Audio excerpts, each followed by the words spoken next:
everybody, it's me, Looney, and here's Wiggly, otherwise known as Jasmine, and she's just helping me out tonight. I was going to play a little bit of my Tanpura for you, but thought everybody'd want to say hi to Jasmine first. So, yes, she's Wiggly. Okay, go on. Bye. But she will want attention, so she'll probably be back.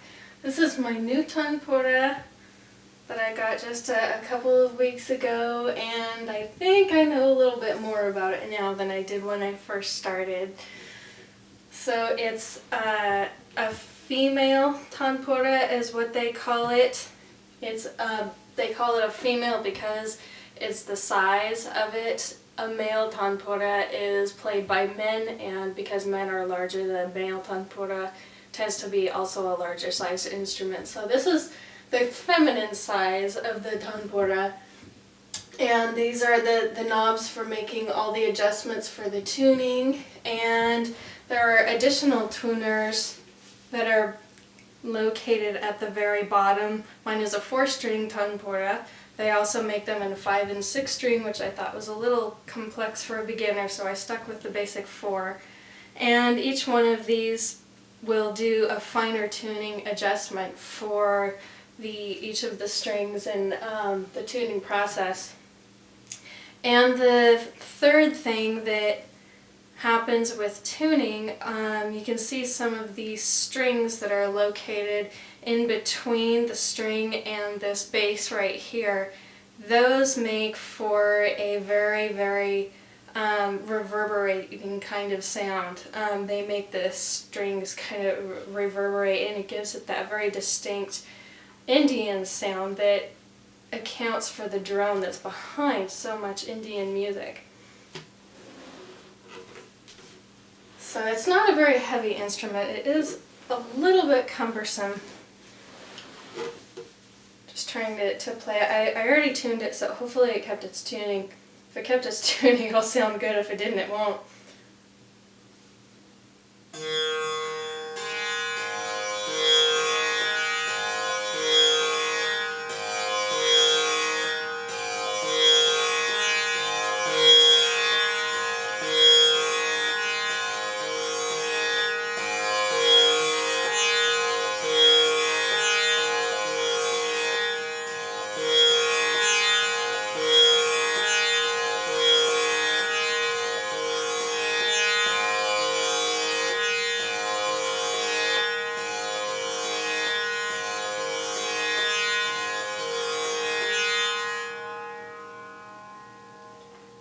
So everybody's heard that sound before. It's usually the instrument that's played as the drone behind most traditional Indian music. It is underneath the sound of the sitar when the sitar is playing in just about every classical Indian music piece that has ever existed. This is the basic sound that you hear lying underneath all of that.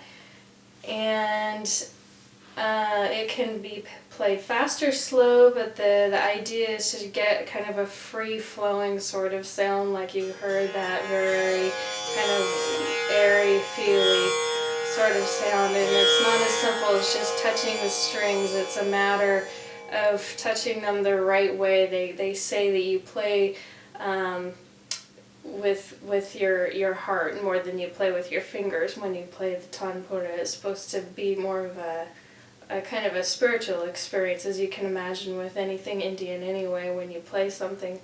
So anyway, that's my Tanpura. I thought I would introduce you, and I'll play just a couple more seconds of it here just because it's cool and I can.